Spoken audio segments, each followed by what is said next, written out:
All right, let's jump right in. Who was Jesus to the very first Christians? It's one of the big questions, right? And to really get to the heart of it, we have to put on our detective hats. We're going to set aside all the formal titles and definitions for a moment, because if you really want to know what they believed, you have to look at what they did. So where do we even begin to look for the answer? I mean, do we get bogged down in all the different titles and labels that might have meant different things back then? Or do we just watch them, see what they actually did? Yeah, that's what we're going to do. We're going to follow a really simple idea. What people do shows you what they truly believe. I mean, it's just common sense, right? Actions speak louder than words. And if we want to get inside their heads, understand what they really thought about Jesus, we've got to look at how they lived, how they prayed, and heck, what they were willing to die for. It's all right there in what they did. All right, let's get into our first clue. We're going to start with a name they called on. Now, this might sound like a small detail, but trust me, it's a massive piece of the puzzle. So to really get why this is such a big deal, we have to rewind a bit. Back in the Old Testament, the phrase to call on the name of the Lord, that is Yahweh, it wasn't just, saying hello. It was a full-blown act of worship. This was the real deal, a pledge of allegiance meant only, and I mean only, for God. And this is where things get really interesting. You see this monumental shift. For centuries, you've got people like Abraham calling on the name of Yahweh. But then suddenly, the first Christians come along and they take that exact same sacred phrase, that ultimate act of worship, and they point it directly at Jesus. That's a huge change. And look, this wasn't just a couple of people doing this here and there. No, this became their calling card. It was their identity. Outsiders literally called them those who call on your name, Jesus' name. So think about that.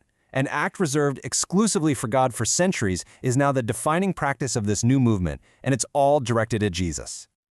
Okay, let's move on to clue number 2, because the evidence keeps building. We're going to zoom out a little from that one specific phrase and look at other acts of worship that are just as clear. And once again, we've got to start in the Old Testament to get the context.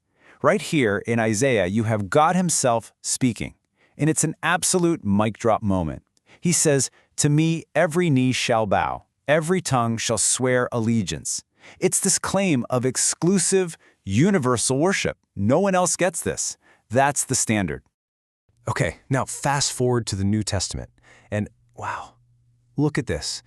The Apostle Paul takes that exact same language, the highest form of worship imaginable, and he says it's for Jesus.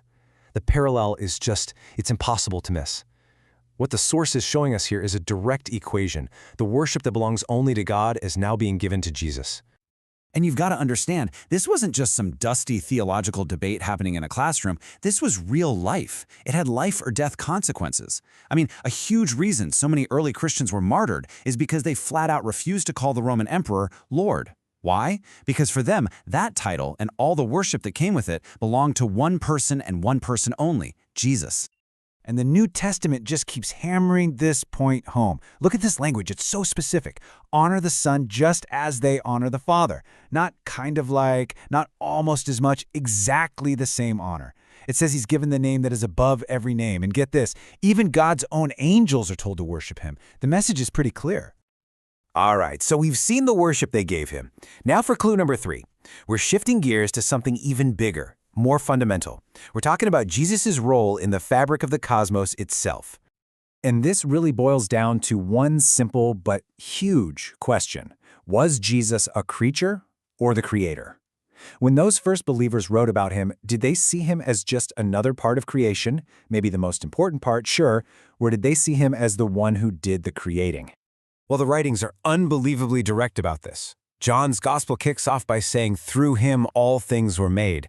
But then you look at Colossians, and it goes even further. It says everything was created not just through him, but for him. So he's not just the agent who built everything, he's the whole reason for it. And then it says he's the one who literally holds it all together.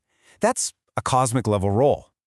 Now, there's a word that sometimes trips people up, firstborn. You hear that, and you might think, oh, so he was the first thing created. But this is where you got to look at the original Greek. The word is prototokos, and it doesn't mean first in a sequence, like first in line. It's a title of rank. It means the supreme one, the preeminent one, the heir to the whole shebang.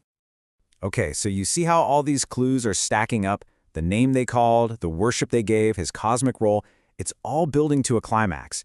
And this next part is maybe the most direct piece of the puzzle yet, tying Jesus' identity right back to the God of the Old Testament. And it presents us with this really cool theological puzzle. Check this out. The Old Testament is full of stories where people like Abraham and Moses see and talk with God, Jehovah, face to face. But then you flip to the New Testament, and it says clear as day, no one has ever seen God, meaning the Father. So what gives? How can both of those things be true? Well, here's how the source material puts the pieces together. The argument is that the God who was seen in the Old Testament, the visible Jehovah who walked with Abraham, that was the Son, the Word, before he ever became a man. And that just neatly solves the puzzle, right? God the Father remains unseen, while the Son is the one who has always made him known. And of course, this all lines up with one of the most famous, and for his time, shocking things Jesus ever said. I and the Father are one. I mean, that's not him saying we're kind of alike or we're on the same team.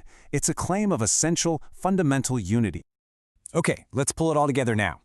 We've seen all the clues, and when you lay them all out on the table, what you're left with is this incredible, powerful tension. It's the ultimate paradox right at the very heart of what these first Christians believed. Because here's the thing. Every single clue we've just looked at slams right into one single unbreakable rule. It's the core of their faith, the Shema. The Lord our God, the Lord is one. There is only one God. That's not just an idea, it is the absolute foundation of their entire universe. And yet, look at what we've seen. We saw by their actions that they worshipped Jesus. They said he was the creator of everything. They identified him as the visible Jehovah from their own scriptures. And Jesus himself claimed to be one with the Father. So that leaves us right here with the ultimate question. A question these early believers didn't run from, but actually built their entire lives around. If there is only one God, but everything they did and said pointed to Jesus also being God, then how is that possible? How does that work? And that is the incredible mystery at the center of it all. It's what they believed, and it's a heck of a thing to think about.